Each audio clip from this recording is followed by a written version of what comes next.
trim of my hat. It sure is cold today.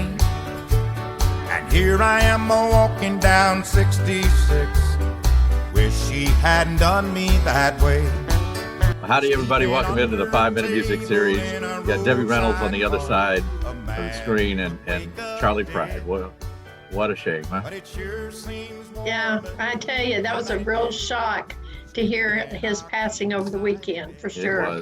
It was. I was driving from Livingston, from one country music show in Livingston to a country music show in Houston. I was listening to satellite radio, and they came on and said that Charley Pride had passed away. I thought that's just terrible. That's terrible. But for us who live here in Dallas, he lived in Dallas a long time, here with his family, and you would see him out and about around town. He loved Mexican food for sure. So he was always trying to go to some great Mexican food restaurant. But he was such a fan of the Texas Rangers and sang the national anthem many times before their first pitch of the game. And he just was such a friend to Dallas-Fort Worth natives. He was a part owner of the Rangers at one time, and he had a history of baseball.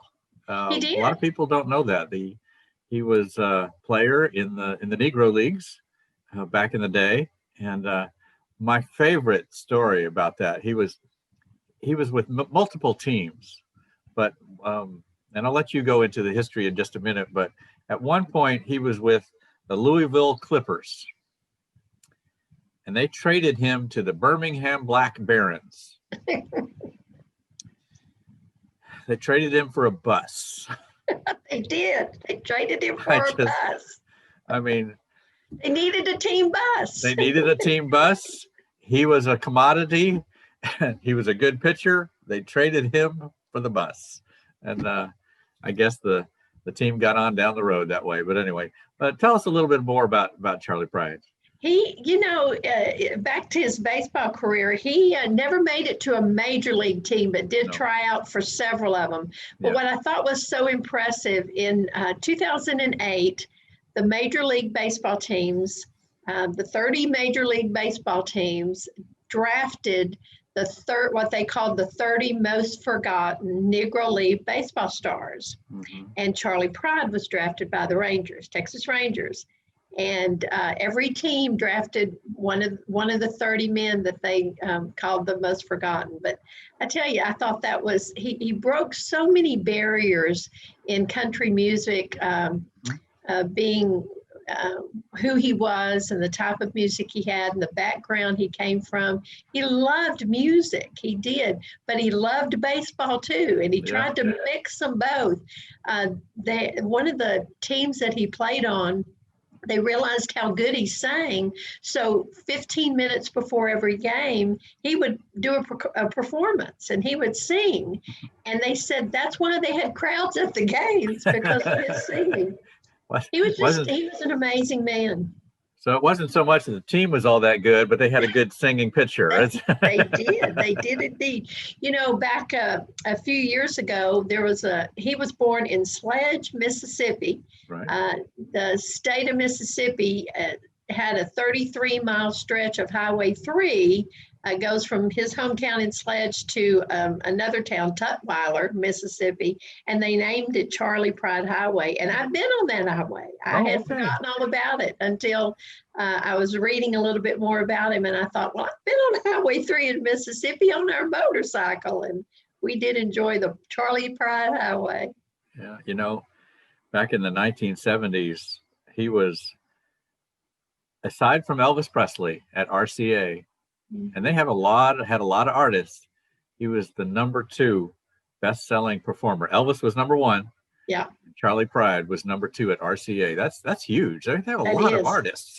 That truly is. He won some great awards. He was the first African-American inducted into the Grand Ole Opry. But beside all of that, I remembered just a couple of months ago when he was receiving the Willie Nelson Lifetime Achievement Award. And this was what was said about him. He is the epitome of a trailblazer. Few other artists have grown country music's heritage and led to the advancement of country music around the world like Charley Pride. He has a timeless legacy that will continue to echo through the community for so many years. And did we know that he was only going to be here just a couple of more months? Yeah, it's sad to see that he passed. He was I never got to meet him. I know friends that know him and friends that have known him for a long time, and every one of them has good things to say about Charley Pride. Well, you just can't have a burger, fry, and a cherry pie without thinking about Charley Pride. That's right. Burgers and fries and cherry pie. That's right. When I was talking to my mom about Charley Pride's passing, and she said she started singing "Kiss an Angel, Good Morning." You know, actually, "Kiss an Angel, Good Morning" back in 1972, #1 song for him. He released it in 71 and became a #1 in 72. And this past Sunday, December 13th, that's when it hit. Back in 1972, it was on December 13th that it hit #1. Wow. Just the other day. So, well, aside from Charley Pride, there's other country music history going on. What else is going on in country music? You know, today on this date in 1990, the #1 hit was "I've Come to Expect It From You" by George Strait, not Charley Pride. Not George Charley Pride, Strait. George Strait. It was a great song. But also I thought it was interesting on this day in 2014, because I remember when this song was released, Little Big Town released "Girl Crush." Mhm. And it became such a hit for them. However, there were so many radio stations that would not play it because they didn't understand what the song was about. And you know, interesting, Girl Crush, one of the co-writers was one of Taylor Swift's writers. Oh, really? Yeah, that collaborated with Taylor Swift, who happened to celebrate her birthday on December the 13th. She was born in 1989. In Pennsylvania. She's still a youngster, I guess. Just a baby, I guess. But can you pronounce the name of the town where she was born? Well, I thought it was Wyoming and Mississippi combined. So no, I can't. It's Wyoming or something. Yeah, I think it's Wyoming. I really don't know either. Someone will have to correct us, you know. She shares a birthday with John Anderson, who was born in 1954, and Randy Owen of Alabama, who was born in 1949. And then, of course, yesterday, December 14th, Charlie Rich would have celebrated his birthday. Big Mr. Behind Closed Doors, Charlie Rich. Big one. The Silver Fox. The Silver Fox, for sure. Yeah. You know, the Grand Ole Opry is coming up on Christmas, and I tell you, its lineup this weekend is unbelievable. Friday night, Chris Jansen, Ray Lynn, the duo Smithfield, who's so good, Connie Smith and Marty Stewart. And then Saturday night, they have got headliners, Lauren Elena, Kelsey Ballerini, Kathy Mattea, Lady A, and then Jeannie Seeley. And I'm sure Jeannie Seeley is going to be singing some Christmas songs for sure. That you left out one birthday that I think is rather important. Oh, I did. I probably did. Yeah, it's okay. Was it yours? No. No. Mine wouldn't be that important. But in 1899. Oh, the Carter family. No, D. Ford Bailey, the very first artist to ever play on the Grand Ole Opry, D. Ford Bailey, and harmonica player. And I think his is a birthday we need to remember because he was the very first person on the Grand Ole Opry. Wow. Beginning of the Carter family. Right. The first person of the Carter. famous Carter, was born. Yeah. Let's take a look at what's going on. I know you talked about the Grand Ole Opry, but let's find out what the artists are playing around here. And I did notice something that, you know, this time of year,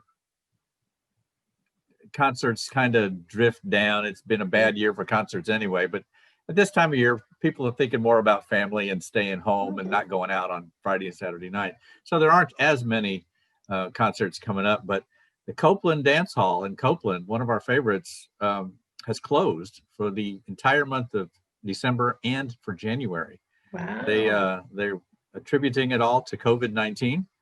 And so I don't know the situation, or someone there must have gotten sick, but But the Copeland Dance Hall, the entire place is going to be closed for all of December and all of January.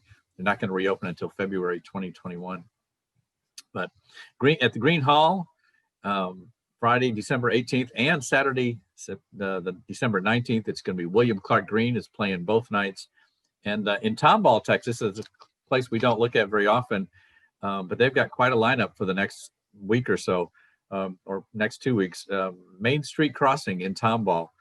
December 20th and 21st is Cody Canada. 22nd, Jake Worthington. I think he was on The Voice, I think. Yeah. 23rd, our good friend John Stork. The 27th and the 28th, Dale Watson. So if you're in the Tomball area, those are some good shows to go see. Aaron Watson's going to be at the Aztec Music Hall in Amarillo on Friday, December 18th. John Stork, aside from the Main Street Crossing, he's also going to be at the Bay at the Lake in Pottsboro, Texas. I don't know where Pottsboro, Texas is. I don't either, but it's got a lake. It's got a lake. We know that. And then on Saturday, December 19th, he's going to be at the Mule Barn in Justin, Texas. Kevin Fowler is going to be in New Braunfels on the 19th. And Corey Morrow is going to be here in the Woodlands at Do-Si-Do at the Big Barn on Wednesday, December 30th. So that's always a good show. Now, been quite a few changes in the Texas country music charts for this week. Casey Donahue went from number 2 to number 5, so he's just about out of the top 5 with Bad Guy. John Stork, he went from number 6 to number 4, so he made it into the top 5 with Another Town. Curtis Grimes went from number 5 to number 3 with Still a Little Country Left. Randy Rogers Band went from 3 to number 2 with Drinking Money. And John Wolfe stayed at number 1 for another week with Heart to Steal Tonight. And of course, we always want to check on our friends. Holly Tucker has made it into the top 10 this week. She's at number 10 with Rhythm of You. At number 7 is Kylie Fry, or Kylie French Fry, as we call her, and I Do Thing. And number 8 is Aaron Watson. He's going to be number 1 pretty darn soon. Aaron Watson with Silverado Saturday Night. So those are some of our favorite country music artists in the Texas area and how they're doing on the charts. And of course, we always like to keep track of them. And if you can go to a show, I get out and see some live music. That's the best thing you can do for these artists, is to actually go to a show. You can download their music on Spotify or any of the streaming services, but they make such a little amount of money off of that. You need to go to a live show. Not only will it be a lot of fun, but you can pick up some merchandise and put a little money in the gas tank so they can get to the next show. Absolutely. But what else is going on in country music there, Debbie? Well, it's not necessarily always about country music, but The Voice is into the final 5, and they did the first round last night, and will finish up and crown the champion tonight. And it's interesting that of the final 5, Team Blake seems to be winning with 2 people in the finals, and then 1 from Team Gwen and Team Kelly and Team John. But the youngest this year, he was 14 when the show started, but he's now 15-year-old Carter Rubin. His family is a musical family. They have a autism foundation, and they frequently sing together as a family. The oldest is Jim Ranger, who is a pastor in California. But we have 2 Texans that are in the finals, Dez from Houston and John Holiday, who's from Rosenberg, Texas. So we wish them all good luck. I tell you what, these are future performers. These are people that we're going to be talking about in a few years. Every single one of them are knocking the socks off, I tell you. It takes a lot of talent to make it to, just to make it to the show, but to make it to the top 5. Yeah. Wow, that's something. Wish them all the luck, and I guess we'll find out who becomes the Voice number 1 person once again. That's right. Pretty soon. All right, Debbie Reynolds. If there's nothing else, I guess that'll do it for this week at Nash Trash. Anything happening? Anything else I need to know about? No, don't forget to watch Garth Brooks and Trisha Yearwood on TV next week. I think it's 21st or 22nd. So it'll be before we talk again. And then on Saturday morning at 9 a.m., you can listen to Lone Star Saturday mornings on irlonestar.com. I'll try to bring you a couple hours of country music And then Saturday night, we always have 5-minute music series on Facebook. And you can, let me just tell you, the story that I just published yesterday on the 5-minute music series is about a 96-year-old fiddle player. He's in the Hall of Fame, the Western Swing Hall of Fame, and he was in World War II when he was drafted at age 18. But that's the important part of the story. And I suggest you go take a look at it. Be sure to follow us on Facebook and like us on YouTube. All right. Debbie Reynolds, I guess we'll see you next week. All right. See you next week. Okay. Bye. Bye.